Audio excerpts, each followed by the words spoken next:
Vaxtınız xeyir. Bugün bakteriyalar mövzusunda olan testlər, DİM testində olan testlərə baxırıq. Birinci suala baxaq. Kəpənəkçiçəklərin köklərində əmələ gələn yumrucuq bakteriyaların əhəmiyyəti. Yəni, paxlanlar fəsiləsinə aid olan bitkilərin köklərində biz deyirdik ki, yumrucuq bakteriyaları var ki, onlar havanın sərbəst azotunu mənimsəyib bitkiyə ötürür. Variantlara baxanda, deməli, D variantı uyğun gəlir. Bakteriyanın spor əmələ gətirməsinə səbəb nədir? Bilirdik ki, bakteriyanın sporu, məsələn, digər göbələyin, mamırın, qıjının sporundan fərqli olaraq yalnız onu qorumağa xidmət edirdi. Yəni, əlverişsiz təsirdən qoruyurdu. Sürətlə çoxalma olmaz, simbiyoz əmələ gətirmək olmaz. Deməli, özünü əlverişsiz şəraitdən qorumaq Y variantı doğru cavabdır. Üçüncü sualda bakteriya hüceyrəsinin sitoplazması sıxılır, qlafdan ayrılır, dəyirmi forma alır. Öz səthində ana qlafın daxilinə daxil olaraq yeni daha sıx qlaf əmələ gətirir ki, söhbət spor əmələ gəlmədən gedir.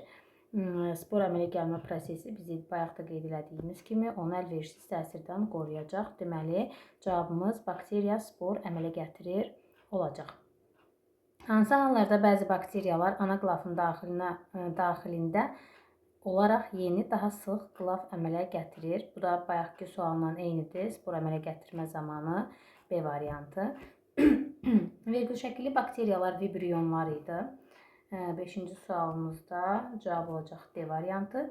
Qıvrım spiral formasında olan bakteriyalar spirillalar olacaq. C variantı. Hansı bakteriyalar heterotrofdur? Ümumiyyətlə, bakteriyalar qidalanmasına görə iki yerə bölünürdü. Avtotrof, heterotrof. Heterotroflar da özü simbiyoz, parazit və saprofit olurdu. Gəlin görək ona uyğun olan variant hansıdır? Deməli, nitrifikasiya, siyanobakteriya, qıcqırma bakteriyaları saprofit yolundan qidalanır. Ona görə cavabımız olacaq qıcqırma bakteriyaları. Siyanobakteriya fototrofdur. Yaşıl fototrofdur, hemotrofdur, nitrifikasiya bakteriyalar da avtotroflara aiddir. Ona görə deməli cavabımız olacaq C variantı. Hansı bakteriyalar deməli avtotrofdur? Hansı bakteriyalar avtotrofdur? Yenə də baxaq. Deməli avtotroflar qeyri-üzüm maddələrdən üzüm maddə hazırlayanlardır. Yağ turşusu xeyr, süd turşusu getdi, saprofitdir bunlar. Qıcqırma, çürümə hamısı saprofitdir. Kükürt bakteriyaları isə hemotroflara aiddir. Yəni avtotrof orqanizmlərdir, bakteriyalardır. Xemosintez edici bakteriyalar, gəlin yadımıza salaq, xemosintez edici bakteriyalar qeyri-üzüm maddələrdən üzüm maddələri kimyəvi rabitə enerjisi hesabına hazırlaya bilirdilər. Və bunlara biz dəmirdir, sonra kükürtdür. Gəlin görək variantlarda nitrifikasiya bakteriyalardır. Bəli, bunlar olacaq. Xemosintez edici deməli bakteriyalara aid. Hansı mülahizə doğru deyil? Bəzi bakteriyalar qamçıya malikdir. Bəli, bu doğrudur. Bizə yanlış istəyir bizdən. Daha sonra bəzi bakteriyalar spor əmələ gətirir. Bəli, doğrudur. Bəzi bakteriyalar birləşərək zəncir əmələ gətirə bilir. Bəli, bu da doğrudur. Bütün bakteriyalar rəngsizdir deyə bir anlayış yoxdur. Çünki məsələn siyanobakteriyalar yaşıl rənglidir. Göy yaşıl məsələn bakteriyalar var ki, müxtəlif rəngli. Biz onu deyə bilmərik ki, bütün bakteriyalar rəngsizdir. Elə bu fikir yanlış fikirdir. Hansı mülahizə doğru deyil? Bütün bakteriyalar eyni ölçüdədir. Elə bu variant yanlışdır. Çünki biz deyə bilmərik, axı bütün bakteriyalar eyni ölçüdədir. Yəni digər variantlara da baxaq. Bəzi bakteriyalar spor əmələ gətirir, doğru. Bəzi bakteriyalar avtotrofdur, doğru. Bəzi bakteriyalar qamçıya malikdir, doğru. Bütün bakteriyalar prokaryotdur, bəli, bu da doğrudur. Çünki prokaryotlar necə idi? Nüvəsiz orqanizmlər idi. Bunlara da yalnız bakteriyalar aləmi aid idi ki, biz bunlara prokaryotlar deyirdik. Elə doğru cavabımız olacaq A variantı. 12-də qırmızı və kükürt bakteriyaları üçün oxşar xüsusiyyət. Hər ikisi avtotrofdur. Qırmızı deməli fototroflara aiddir. Kükürt isə hemotrof bakteriyalara aiddir. Ona görə hər ikisi də avtotrof canlı olduğu üçün cavabımız olacaq Y variantı. Saprofit və parazit bakteriyalar üçün oxşar xüsusiyyətlər nələrdir? Hər ikisi heterotrof qidalanmanın növləridir, belə deyək. Mitoxondriya malikdir. Ümumiyyətlə heç bir bakteriyada mitoxondri yoxdur. Bu yanlış fikirdir. Daha sonra qeyri-üzv birləşmələrdən üzüm birləşmə sintez edir. Bu avtotroflara aiddir. Bu da yanlışdır. Formalaşmış nüvəyə malikdir. Heç bir bakteriyada formalaşmış nüvə yoxdur. Bu da səhvdir. Qeyri-üzv birləşmələrdən üzv birləşmə sintez edə bilmir. Bəli, bunlar sintez edə bilmədikləri üçün hazır üzüm maddələrdən istifadə edirlər. Yəni heterotrof canlılardır. Ona görə D variantı doğrudur. Cinsi yolla çoxalır səhvdir. Bunlar sadə bölünmə yolu ilə çoxalırlar. Ona görə elə cavabımız qalacaq D variantı. 14-cü sual. Bakteriyalar digər hüceyrəlilərlə müqayisədə ən sadə hüceyrəvi quruluşlu canlılardır. Çünki bunlarda formalaşmış nüvə yoxdur. Yəni prokaryot canlılardır. Ona görə cavabımız olacaq A variantı. Bakteriyalar digər bir hüceyrəlilərlə müqayisədə ən sadə hüceyrəvi quruluşlu canlılardır. Çünki membrana malik orqanoidləri yoxdur. Bəli, bu da doğru fikirdir. Və hətta biz belə qeyd edirdik ki, məsələn, onlarda bəs bu orqanoidlərin funksiyalarını nələr yerinə yetirirdi? Fotosintetik membran deməli onlarda var idi ki, həmin belə deyək, orqanoidlərin funksiyalarını onlar yerinə yetirirdi. Bakteriyalar üçün hansı səhvdir? Bütün bakteriyalarda xlorofil var.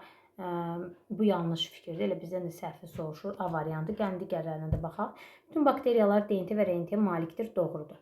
Bütün bakteriyaların sitoplazmasında ribosom var. Bəli, doğrudur. Hətta zülal-sintez edir ki, funksiyanı yerinə yetirir.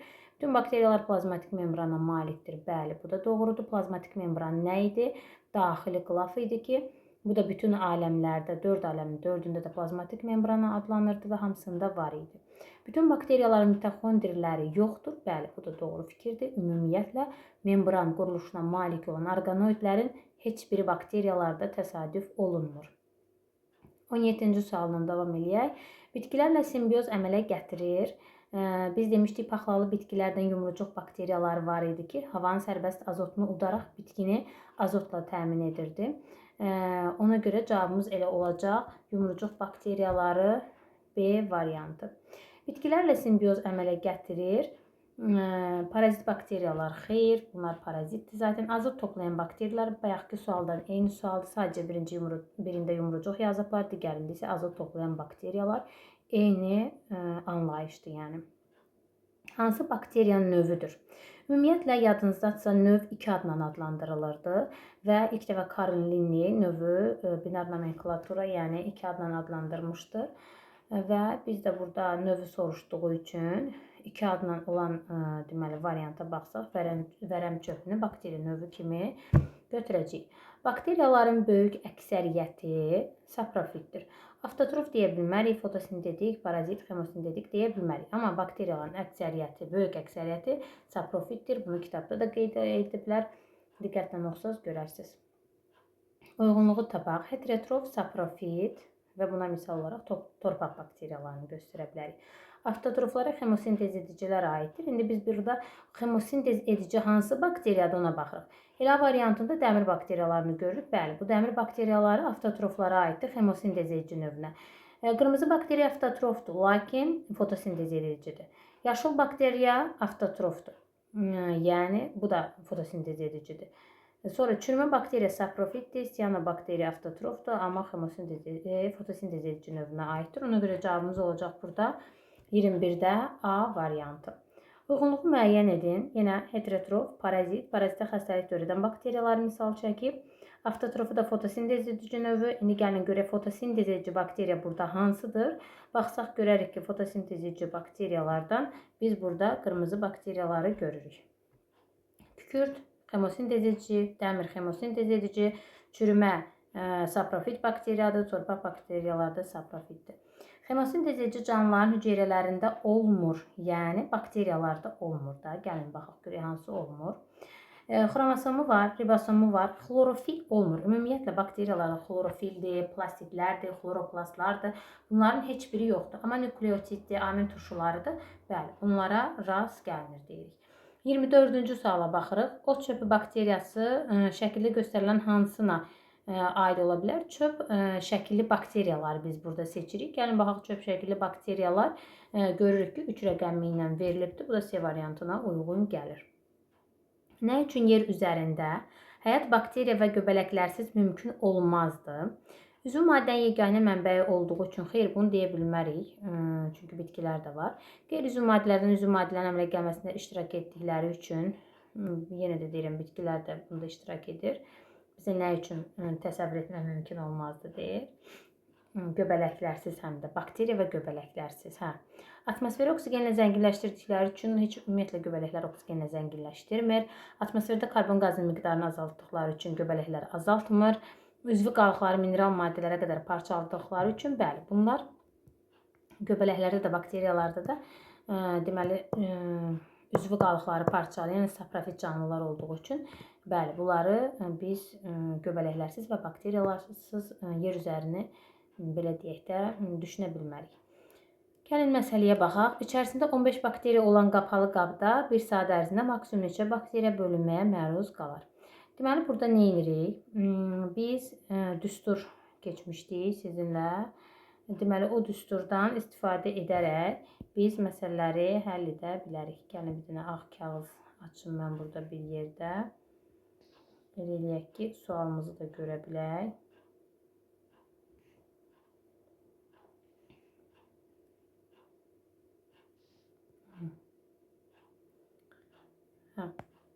Deməli, bir dəqiqə. Üçüncü sualda qalmışdıq.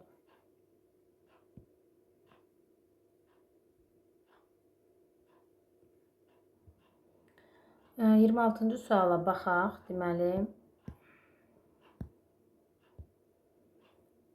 içərisində 15 bakteriya var. Yəni, NT bərabərdir. Daha doğrusu N0 bərabərdir 15. 1 saat ərzində, yəni T'miz 1 saatdır. Zamanımız 1 saatdır. Neçə bakteriya bölünməyə məruz qalar? Bizdə burada NT çıxılsın, N0'ı soruşur. Deməli, kiçik N'ni tapa bilərik. T bölünsün 20 düsturu ilə.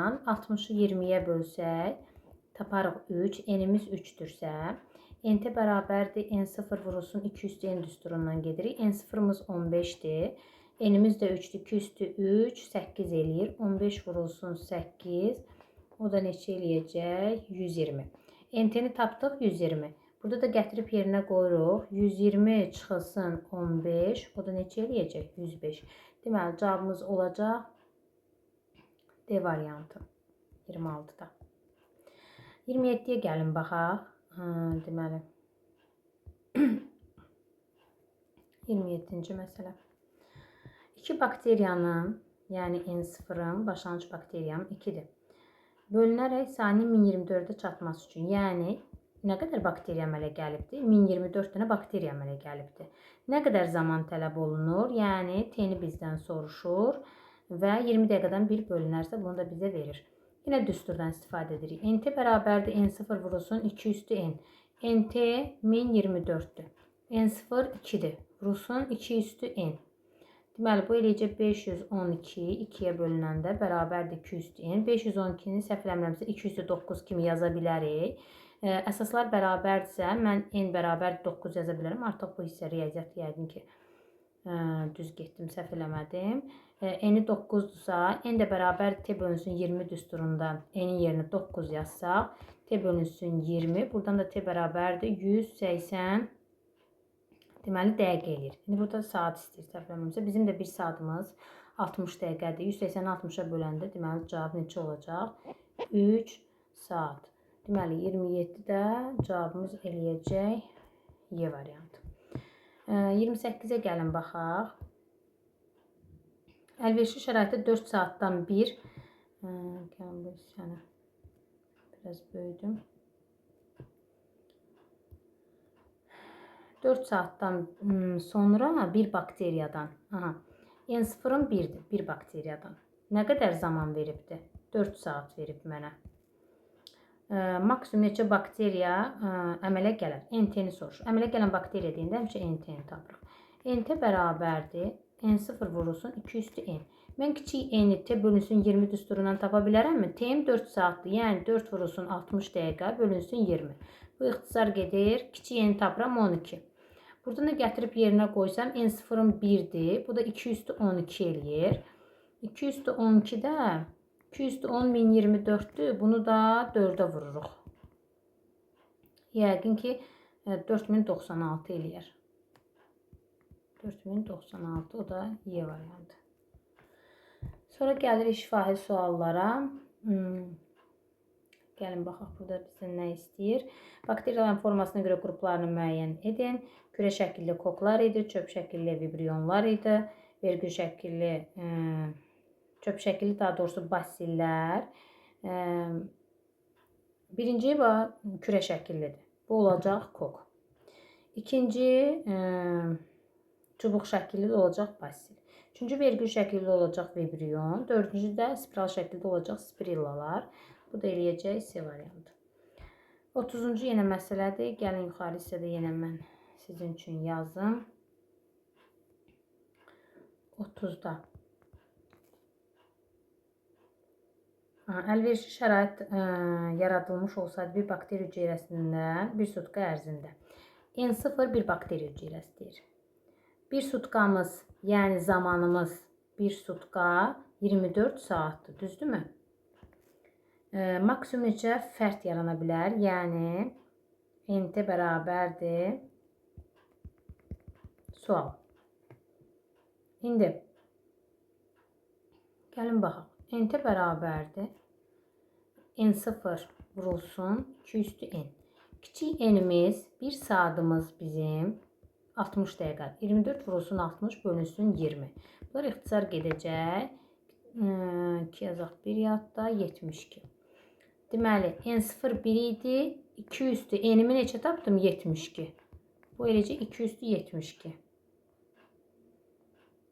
2 üstü 72. Bu da gələk görə hansı variantı uyğun gəlir? B variantına uyğun gəlmiş olur. Sonra növbəti suala baxaq.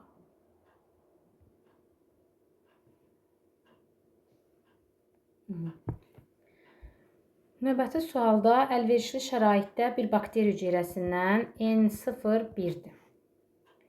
Bir sutka ərzində yenə zamanımız 24 saatdır. Yəni T bərabərdir 24 saat. Neçə nəsil yaranır? Nəsil deyəndə biz kiçik N-lə yazırıq. Düzdür nəsli. Kiçik N də bərabərdir T bölünsün 20 düsturu ilə hesablayırıq. T burada 24-dürsə 24 vurulsun. Bir saatımız 60 dəqiqə olduğu üçün 24-də 60-a vurub düsturda 20-yə bölürük. Yenə 3. Bu da neçə eləyəcək? 72. Deməli, nəsli neçə tapmış oluruq? Burada bir sutka ərzində minimum neçə nəsil yaranar? 72. İndi minimum istədiyi üçün gəlin bir dəfə də T bölünsün 30-a bölsək. Deməli, biz 30-a bölsək minimum alaraq, yoxsa 20-yə bölsək, təbii ki 30-a bölsək. İndi burada da yenə 24 vurulsun 60 bölünsün 30. Burada 2, bu da eləyəcək 48. Deməli, minimum soruşduğu üçün mən burada cavabı götürəcəm 48. Amma 72 də alırıq. 72-də maksimum alınır. Bizdə burada minimum soruşur. Ona görə 48 alırıq. Daha sonra başlanğıc bakteriyanın sayı 3-dür. Yəni N0'ım 3-dür. Zamanın T'in bərabərdir 3-dür. Yaranan nəsli soruşur. N bərabərdir sual. Yenə də N bərabərdir. Burada 3 saatdır. Gəlin saatda yazaq, biz çaşdırmasın. Yenə T bölünsün 20 dəqiqə verib. Yəni 20 dəqiqədən hesablayırıq. 3 vurulsun 60 bölünsün 20. O da eləyəcək neçə? 9. Deməli cavabım olacaq 9. Bu da C variantı. 33. Kükürt və qırmızı bakteriya üçün ümumi olan nədir? Kükürt xemosintez edicidir. Qırmızı fotosintez edicidir və hər ikisi avtotrofdur. Yəni avtotrof yolla qidalanır. Enerjini qeyri-üzvü maddələrin oksidləşməsindən alır. Xeyr. Onlar qeyri-üzvü maddələrdən üzvü maddələr sintez edirdi. Üzvü maddənin bütün sutka ərzində sintez edir. Bütün sutka ərzində kükürt sintez edə bilər. Qırmızı bakteriya yalnız işıqda sintez edilir. Oksigen əmələ gətirir. Kükürt bakteriyaları əmələ gətirmir. Xlorofilə malikdir heç biri. Karbon qazını istifadə edir. Bəli, burada hər ikisi karbon qazından istifadə edir. Sonra sxemi tamamlamaq üçün lazım olan terminlərin yuxarıdan aşağıya doğru ardıcıllığını müəyyən edin. Mikroorqanizmlər karbon mənimsəməsinə görə deməli avtotrofdur. Bir də heterotrofdur. Sonra azot mənimsəməsinə, gəlin bura belə yazaq da, avtotrof, burada yazaq heterotrof. Azot mənimsəməsinə görə isə amino avtotrof, amino heterotrof. Karbondan istifadə edir. Azot mənimsəməsinə görə də buraya yazacağıq amino. Avtotrof artıq yazmıram, çünki variantda var. Burada da məsələn havanın azotunu və amonium duzlarından istifadə edir. Amino deməli bu avtotrofdur. Amino avtotrof. Bu da cavabımız olacaq avtotrof, heterotrof, amino heterotrof, amino avtotrof. D variantına uyğun gəlmiş olacaq. Əslində bu sualın cavabı mikrobiyologiya da yazılıbdı. 11-ci sinifdədir, səhvləmirəmsə. Bu sual niyə bura gətirib daxil ediblər? Bilmirəm. 35-ci suala baxaq. 2 ilkin bakteriyanın 2 saatda əmələ gətirdiyi fərdlərin sayının 2 ilkin bakteriya N0-ım 2-dir. Birinci məsələni düzgün oxumaq lazımdır və şərti yazmaq lazımdır ki, cavabımız düz alınsın. Deməli, zamanı verib 2 saat. Əmələ gətirdiyi fərdlərin sayının, yəni NT-nin, birinci saatda əmələ gətirdiyi fərdlərin sayına nisbəti. 2 saatda əmələ gətirdiyinin, 1 saatda əmələ gətirdiyinin nisbəti. Bunun aşağısına yazaq 2 saat, çaşmayaq. Bunda NT-də 1 saatda əmələ gələn. Bu nisbətini soruşur. Gəlin tapaq. NT bərabərdir. 2 saatda kiçik n, elə bil ki, t bölünsün 20 deyildi mi? Birinci 2 saatda tapaq. 2 saatımızı 60'a vurub 20'yə bölək ki, görə 2 saatımız 120 dəqiqədir də. 2 dəfə 3, 6.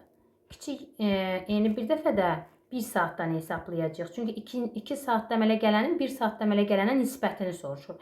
1 saatımız 60 dəqiqədir. 60'ı 20'yə bölürük, eləyir 3. İndi NT bərabərdir. Düsturumuz necə idi? N0 vurulsun 2 üstü N. N0'ım 2'dir. 2 saatda da 6 dənəsi nəsil əmələ gəldi. Yəni 2 üstü 6. 1 saatda isə N0 vurulsun yenə 2 üstü N düsturundan N0'ım yenə 2'dir. Amma 1 saatda 3 nəsil əmələ gəldi. Yəni 2 üstü 3. Bu da bərabərdir. Rəngin dəyişim qarışıqlıq olmasın. Bu da bərabərdir. Bu neçə eləyəcək? 2 üstü 7 bölünsün. Bu da 2 üstü 4. Bu da ixtisar gedəndə 2 üstü 3 qalır. Səhvləmirəmsə əgər. Amma bizə nisbətini istəyirik onsuz da. Nisbətini istəyirsə, bunlar ixtisar gedəndə burada 2 üstü 3 bölünsün 1 eləyir. 2 üstü 3-də 8 bölünsün 1 deməkdir. 8 bölünsün 1 də deməli C variantındadır. 36-cı suala gəlin baxaq.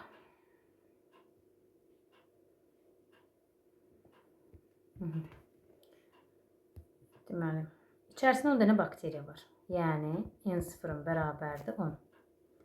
Qapalı qabda normal şəraitdə 1 saat ərzində, yəni kiçik t-in 1 saatdır. Maksimum neçə bakteriya bölünməyə məruz qalır? Bölünməyə məruz qalır deyəndə NT çıxılsın, N0 düsturundan istifadə edirəm.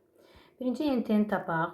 Birinci kiçik n-i tapaq. T bölünsün 20 düsturundan hesablayanda t-in 1 saatdır. 1 saatim 60 dəqiqədir. 60'ı 20'yə böləndə tapıram kiçik n-i 3. Düsturda da NT bərabərdir. N0 vurulsun 2 üstü n düsturu deyildi mi? N0'ım 10'dur. Vurulsun 2 üstü 3. Axı n-i 3 tapdım. 2 üstü 3. O da 2 üstü 3 8 eləyir. Onu da 8'e vuranda eləyir 80. Bölünməyə məruz qalır dediyi üçün burada gətirib yerinə yazırıq. NT-ni tapdım 80, N0'ım da 10'dur. Deməli cavabım neçə eləyir? 70. 36'da da B variantı.